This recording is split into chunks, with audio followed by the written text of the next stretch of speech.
안녕하십니까. 제12회 사회복지사 1급 기출문제 지역사회복지론 B형 문제고요. 전반부에 있는 문제를 풀어보도록 하겠습니다. 지역사회복지론의 문제가 2교시에서는 가장 어렵게 나오는 영역입니다. 이번에도 그렇게 출제가 된 듯합니다.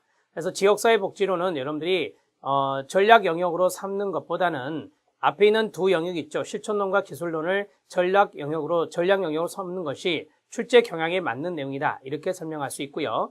실천론과 기술론은 서로 시너지 효과가 있습니다. 같은 공통점이 있기 때문에 같이 공부하시는 것이 도움이 많이 되실 겁니다. 자, 1번 문제 들어가도록 하겠습니다. 1번 문제는 지역아동센터 사업에 대한 평가입니다. 지역아동센터 사업에 대한 평가를 한다고 할 때 속성이 다른 하나는 이라고 했습니다. 자, 여러분 이 문제를 곰곰이 쳐다보면 여러 가지 생각을 하게 돼요. 투입 산출과 연관되는 문제인지 아니면 그와 다른 어떤 성격의 문제인지 그런 것들을 많이 생각하게 되는데요. 문제가 좀 5번 지문을 가지고 생각을 해보면 어느 정도 이해를 할 수 있을 것 같습니다. 지역아동센터를 아시죠? 지역아동센터는 일종의 공부방입니다. 공부방 사업을 했다라고 하는 거예요. 이 공부방 프로그램을 했는데 이러한 프로그램에 대한 평가인데 투입 예산이 얼마가 들어갔고 그 사업에 그 다음에 자원봉사 수가 얼마가 들어갔고 센터의 종사자 수가 몇 명인지 그 다음에 아동의 학교 출석률이 나오거든요. 이 학교라는 말을 썼어요. 즉 지역아동센터는 학교가 아닙니다. 그래서 이 아동의 학교라고 한다면 초등학교가 되겠죠. 이 초등학교의 학교 출석률을 이야기하고 있는 거예요. 이 단어 하나에 여러분들이 좀 관심을 가지면 문제를 쉽게 풀 수 있어요. 센터의 규모입니다. 센터는 지역아동센터를 말하겠죠, 여러분. 자, 그러면 우리가 보통 이런 이야기를 해요. 평가를 할 때 1차적으로 이 사업에 대한 평가를 하고요. 그 다음에 2차적으로 파급 효과가 있어요. 파급 효과가 뭐냐? 이로 인해서 지역아동센터의 사업으로 인해서 이 아동이 다른 것에 대해서 어떻게 임했느냐, 그러한 것들을 볼 수가 있겠습니다. 그래서 저는 이 문제를 이렇게 판단합니다.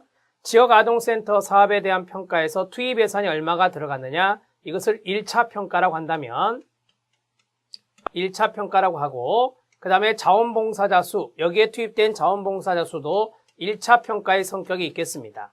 1차적 평가의 성격이 있고 그 다음에 센터의 종사자 수도 마찬가지 1차 평가의 의미가 있다. 이렇게 정리할 수 있고요. 자, 학교라는 말이 들어갔어요. 이 사업으로 인해서 아이들이 얼마나 학교의 출석률이 높아졌느냐, 그게 바로 2차적인 평가가 될 것입니다. 거기에 대해 이제 1차에 대한 파급 효과가 되겠죠. 그래서 2차적 평가라고 정리를 할 수 있고요. 센터의 규모도 지역아동센터를 보고 있는 거니까 지역아동센터에 대한 규모는 1차적 평가가 될 것이다. 이렇게 정리하고 싶습니다. 그래서 우리가 이제 지역아동센터의 사업 프로그램을 했는데 거기에서 1차적으로 센터의 규모라든지 자원봉사자가 투입된 인원이라든지 인원수, 그 다음에 투입 예산, 그 다음 종사자 수, 센터의 종사자 수까지 이렇게 이제 정리한다면 1차적이라 할 수 있고, 아동의 학교의 출석률이 얼마나 올라졌느냐, 향상됐느냐, 그런 것들은 2차적인 의미의 평가가 있다. 이렇게 해서 성격이 다른 하나는 4번으로 정리할 수 있겠습니다. 자, 1번 문제는 여러 가지를 생각할 수 있는 것이지만 전체 지문을 보고 제가 판단했을 때는 1차적인 평가의 의미가 있느냐, 아니면 그로 인한 파급 효과인 2차적인 2차적인 평가의 의미가 있느냐, 그렇게 저는 구분하고 싶습니다. 그래서 4번 지문이 성격이 다른 하나다. 이렇게 정리를 하시면 될 것 같습니다. 자, 2번 문제 들어가도록 하겠습니다. 지역사회 복지 실천의 원칙입니다. 원칙으로 옳지 않은 것은 문제에 어렵지 않습니다.